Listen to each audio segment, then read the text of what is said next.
Hello guys, good evening. তো এখন বাজে হচ্ছে 5:15। এদিকে ঘুমাচ্ছিলাম, ঘুম থেকেই উঠলাম। উঠে এই মাথাটাতে আশ্রাচ্ছি, দেখো পুরো ঝড় হয়ে আছে, এখন পর্যন্ত মাথাটাতে আশ্রাইনি। তো মুখ হাত পা সবাই ধুয়ে আসলাম। তো চলো মাথাটাতে আশ্রে দেখা হচ্ছে। তো এইদিকে পুরো মাথাটাতে আশ্রানো হয়ে গেছে। তো এবার জলগুলো ভরতে হবে।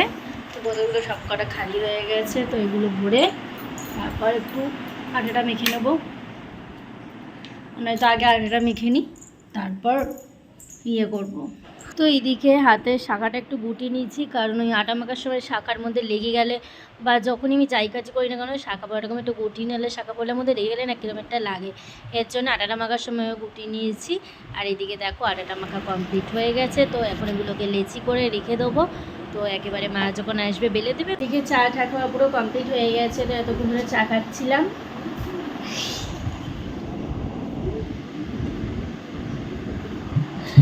তো ফোনে কথা বলছিল বলে ভিডিওটা করতে পারিনি। তো এখন চা খাওয়া পুরো কমপ্লিট। এই যে দেখো চা খাওয়া কমপ্লিট হয়ে গেছে। তো এখন একটু রুটি করতে যাওয়া হবে। রুটির সঙ্গে করবো হচ্ছে আজকে ভেন্ডি আলু চচ্চড়ি। তো ভেন্ডি আলু ভাজা অনেকে খায়, তো ভেন্ডি আলু চচ্চড়িটা একদিন খেয়ে দেখবো, ওটাও ভালো লাগে। আর ভেন্ডি সরষে তো আরোই ভালো লাগে। আর এইদিকে ভেন্ডি আর হচ্ছে এখানে কাঁচা লঙ্কা আছে, টমেটো আছে। তো ভেন্ডিটা জলদি বার করে এখন কেটে নেবো। তো চল। আর এইদিকে কাটতে কাটতে আমি খুব একটা ভিডিও করি না, কারণ বারবার ক্যামেরার দিকে চোখটা চলে যায়। এমনিতেও বটিতে কাটতে কাটতে আমার হাত একবার না একবার ঠিকই কাটবে। তো লাস্টের দিকে একটুখানি কেটে গেছেও। আর এদিকে দেখো রুটি লিচি করে রেখে দিয়েছি। আর এদিকে ভেন্ডি পেঁয়াজ কুচি করে রেখে দিয়েছি। আর এদিকে হচ্ছে আলু ভাজার মতন আলুটা কেটেছি একটু মোটা করে। তো এদিকে রুটি হয়ে গেছে, এদিকে এখন ভেন্ডি চচ্চড়িটা বসাচ্ছি। তো এদিকে হতে থাকুক, তো তোমাদের সঙ্গে ভিডিওটা আমি অবশ্যই শেয়ার করবো, তো তোমরা দেখে নিও।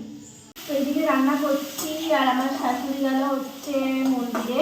মানে আমাদের এখানে যে মন্দির আছে, মানে সবাই মিলে বসে গল্প করে সব কটা ভিডিওতেই বলেছি। তো ওইখানে গেল, রুটিটা বেলে দিয়ে গেছে, আমি ওই রুটিটা করে নিলাম। এবার ভেন্ডিটা করবো, করার পর তারপর আমার বরের জন্য ভাত বসাবে। রুটিটা শুধু আমার শ্বশুরের শাশুড়ির জন্যই করা, কারণ রাত্রিবেলা অত তো ভাত খেতে চায় না, খুব কম, মাঝের মধ্যে একটু খায়। মাত্র আমি প্রত্যেক দিনই ভাত, আর আমার বর মাঝে মাঝে তো পরোটা খায়, রুটি খায়, কিন্তু আমি একদমই টিফিনে যদি একটা রুটি হয় তো ঠিক আছে, কোনো ব্যাপার না, কিন্তু নিয়েছে না। রাত্রে শোয়ার সময় ভাত খেয়ে খেতে হবে। সবাই রান্না করতে করতে গরম লাগে, ঘেমে যায়। আমার গরম লাগে, কিন্তু তার থেকে যেটা লাগে সেটা হচ্ছে খুব অ্যাডচুকার, মানে নাক চুচকি করে খুব রান্না করতে করতে। ওই ঝাঁজটা জানে নাচলে, আর শুধু নাক চুচকি করে, বুঝতে পারি না যে কী করবো। তো খালি এরম করি আর খুলতে পারি, খালি এরম করি আর খুলতে পারি।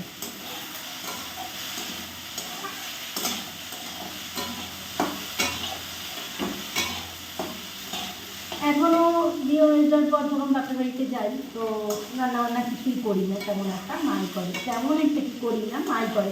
আর মাকে বলি দাও, আমি কী করি। মা বলে যদি তুই ওখানে শ্বশুর বাড়িতেও করিস, তো বাপের বাড়িতে এসেও করি। মা বলে তুই ফিরে থাক।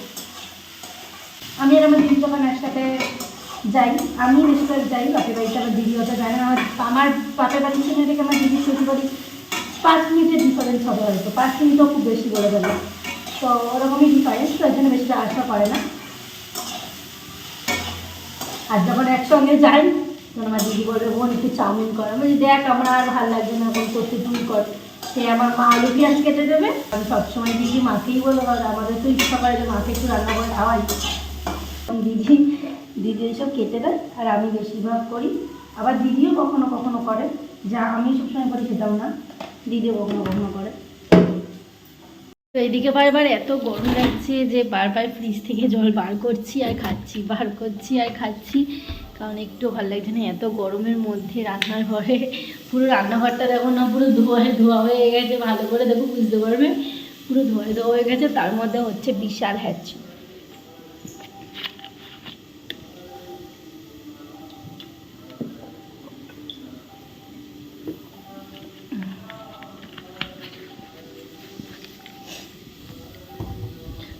তো জলের বোতল তো বিকালে সব ভরে রেখেছিলাম, জলটা ফ্রিজে ঢুকিয়ে রেখে, কেন ওই জলটাই বারবার খাচ্ছি। তো জলটা গরম হয়ে গেলে আবার অন্য একটা বোতল বার করতে হবে, তার থেকে এই জলটাই ঢুকিয়ে রাখি।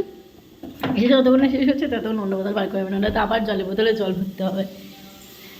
তো এদিকটা হচ্ছে দেখো সব ভেন্ডিগুলো দিচ্ছি, এর জন্য ভেন্ডিগুলো মনে হচ্ছে তাকিয়ে আছে ড্যাপ ড্যাপ করে, কাঁচা তো তাই। তো অনেকে আবার উল্টো পাল্টা কমেন্টও করতে পারে যে রান্না করতে পারি না, অবশ্য রান্না করতেও পারি না, তেমন একটা বললেও গায়ে লাগবে না। তো একটু পাখাটা চালিয়ে বসি, নাহলে আর পাচ্ছি না, ওখানে গেলে সেদ্ধ হয়ে যাবো। ভেন্ডি চচ্চড়ি বদলে আমি সেদ্ধ হয়ে যাবো। বাবা, তো আগের দিন তো দেখলে 7:40 সেরকম টাইমের মধ্যে আমাদের রান্নাবান্না হয়ে গেছে। তো এখন বাজে দেখো, এখন বাজে পুরো পাক্কা 7:30। তো 7:30টার মধ্যে সব রান্না হয়ে যাবে। আর আমার শাশুড়ি 8টার মধ্যে খাবে দাবে, আর 8:30টার মধ্যে শুয়ে পড়বে। কারণ আমার শাশুড়ি ভোর 4টার সময় কি ওঠে, 5টার সময় উঠে, 5টা না কম বললাম, ওটা আরও পর্যন্ত 4:30, 4টে, 3:30টার সময় উঠতে পারলে উনি বাঁচে। কারণ ঘুমটা নাকি ভেঙে যায়, যেহেতু এত সন্ধ্যে সন্ধ্যে শোয়, তো এই জন্য মানে রাত্রিবেলা ঘুমটা হয় না ঠিকঠাক, এর জন্য সকাল সকাল ঘুমটা ভেঙে যায়। যদি আমাদের মতো রাত্রি 1টা-2টার সময় ঘুমাতো, তাহলে আর এতক্ষণ মানে এত তাড়াতাড়ি উঠতে হতো না। যেহেতু এত তাড়াতাড়ি ঘুমিয়ে পড়ে, এর জন্য তাড়াতাড়ি ঘুমটা ভেঙে যায়। আর আমি যদি জানলা খুলে শুই, তাহলে তো আমারও তাড়াতাড়ি ঘুম ভেঙে যায়, যখন জানলা বন্ধ করে শুই, যাতে ঘুমটা না ভাঙে। মিনিমাম আমি উঠতে হয় 5:45, আর যদি একটু লেট হয় তাহলে পুরো পাক্কা 6টা, এইটুকুনি। এক এক সময় শীতকালে যেমন 6টার সময় উঠে যাই, উঠতে ইচ্ছা করে না, ঘুম ভেঙে মনে হয় সেই টাইমে বাপের বাড়িতে থাকলে ভালো হতো, 9টার সময় উঠতে পারতাম, 10:30টায় উঠতে পারতাম, সেই জন্যই। তো ওই সাইডে ওটা হচ্ছে, রান্নাটা ঢাকা দিয়ে রেখে দিয়েছি, আর এই সাইডে আমি বসিয়ে দিচ্ছি হচ্ছে ভাত। চালটা ধুয়ে নিই, তারপরে এই যে দেখো, তো এরপর ভাতটা এর মধ্যে বসিয়ে দেবো। তো আগে চালটা ধুয়ে নিতে হবে, আর বেশি চাল বসাই নি, কারণ আমি আর আমার বর বেশি তো খাবো না, অল্প একটুই খাবো, অল্প করে চাল বসিয়েছি।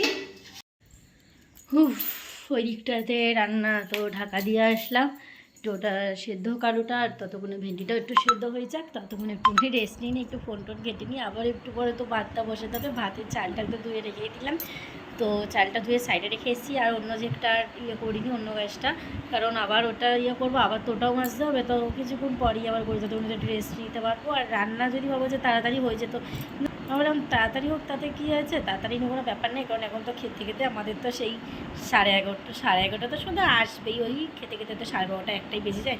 তো সেজন্য একটু দেরি করে বসানোই ভালো। এমনিতেই তো যা গরম পড়ছে, তার মধ্যে ভাতটা যদি একটু তাড়াতাড়ি না বসিয়ে দিই, খুব অসুবিধা হবে। আর ফ্রিজ আছে, ফ্রিজেও রাখতে পারতাম, কিন্তু ফ্রিজে রাখলে আবার সেই ভাতটা গরম করতে লাগে, সেটাই হচ্ছে একটা ঝামেলা। এবার ভাতটা আবার গরম করলে, এবার যদি ভাতটা পুরোপুরি করি, তারপর যদি আবার ভাতটা যদি গরম করি জলে দিয়ে, তখন ভাতটা একটু বেশি গলে যায়। বিরিয়ানিটা যেরকম গরম করেছিলাম একবার, দেখলাম না ভালোই গরম হয়েছে ঠিকঠাক। এবার ভাতটা ওরম করে তো কখনো গরম করিনি, তো জানি না। আমার শাশুড়ি একবার দেখিয়েছিল যে গরম ওই ভাতটার মধ্যে জল দিয়ে ফুটিয়েছিল, তখন দেখছিলাম ভাতটা গলে গেছিলো, এর জন্য ওগুলো করি না। আর এমনিতে বিরিয়ানি যেটা গরম করেছিলাম, সেটা হচ্ছে ওই ডেচকির মধ্যেই জল দিয়ে তোমার ঝিক বসিয়ে তারপর উপরে বিরিয়ানিটা দিয়ে ঢাকা দিয়ে দিয়েছি, আর তখন বেশ ভালো গরম হয়েছিলো। এমনি চালটা কিছুই হয়নি, বিরিয়ানি একদম ঠিকঠাক ছিল। তো ওরমভাবে গরম করা যায়, কিন্তু ওরমভাবে আমি গরম করছি না, কারণ বেকার অত ঝামেলা লাগছে, একেবারে পরেই বসিয়ে নেবো। ভাত চালটা তো একটু ভেজানো থাকতো, তাড়াতাড়ি হয়েও যাবে। এদিকে আলু চচ্চড়ি, মানে ভেন্ডি আলু চচ্চড়িটা ডান হয়ে গেছে, জল তোমাদের আমি দেখাচ্ছি ব্যাক ক্যামেরায় একবার। তো জলটা আরেকটু মরবে, তো মরে যাক জলটা, মানে জলটা আরেকটু শুকোবে, তো শুকিয়ে যাক জলটা। তো তারপর এটা নামিয়ে তারপর ভাতটা বসিয়ে দেবো। ভাত বসানো হয়ে গেছে, আর এইদিকে দেখো চচ্চড়িটা ঢেলে রেখে দিয়েছি। তো চলো তোমাদের একবার ব্যাক ক্যামেরায় দেখাচ্ছি। এটা হচ্ছে ভেন্ডি চচ্চড়ি, ভেন্ডি দিয়ে আলু দিয়ে চচ্চড়ি। তো এইদিকে ভাতটা পুরো কমপ্লিট হয়ে গেছে, গ্যাসটা বন্ধ করে দিলাম। তো ভাতটা একটু মনে হচ্ছে বেশি হয়ে গেছে, মানে খেয়ে জানে কোনো ব্যাপার না। আমার বড় রান্না তো সব রান্না খেয়ে নেয়, বাজি করলেও খেয়ে নেয়, ভালোও খেয়ে নেয়। আমার বরঞ্চ আমার রান্না নিয়ে আমার বেশি খুঁততে হয়, কিন্তু আমার বরের কোনো খুঁত নেই। আমার পুরো গলা ভাতি তাই খেয়ে নেবে।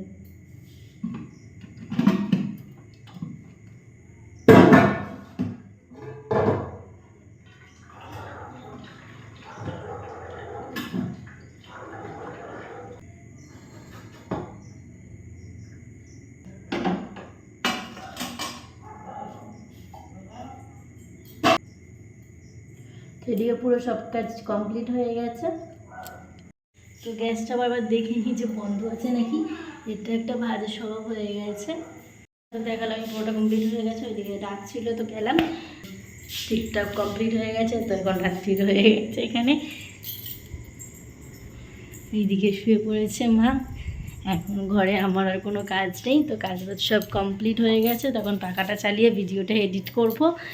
গরমের মধ্যে তো পাখা বন্ধ করে এডিট করতে পারি না, গরম লাগে জানি, অনেক সময় পাখার সাউন্ডটা আসে, কিন্তু কিছু করার নেই, এত গরম হলে আমি পারবো না এরকমভাবে বন্ধ করে এডিট করতে। তো চলো, ভিডিওটা যদি ভালো লাগে তাহলে অবশ্যই লাইক কমেন্ট শেয়ার করতে ভুলো না। আমার চ্যানেলে যদি নতুন হয়ে থাকে তাহলে অবশ্যই সাবস্ক্রাইব করে দিও। তো চলো, সবাইকে গুড নাইট, ভালো থেকো।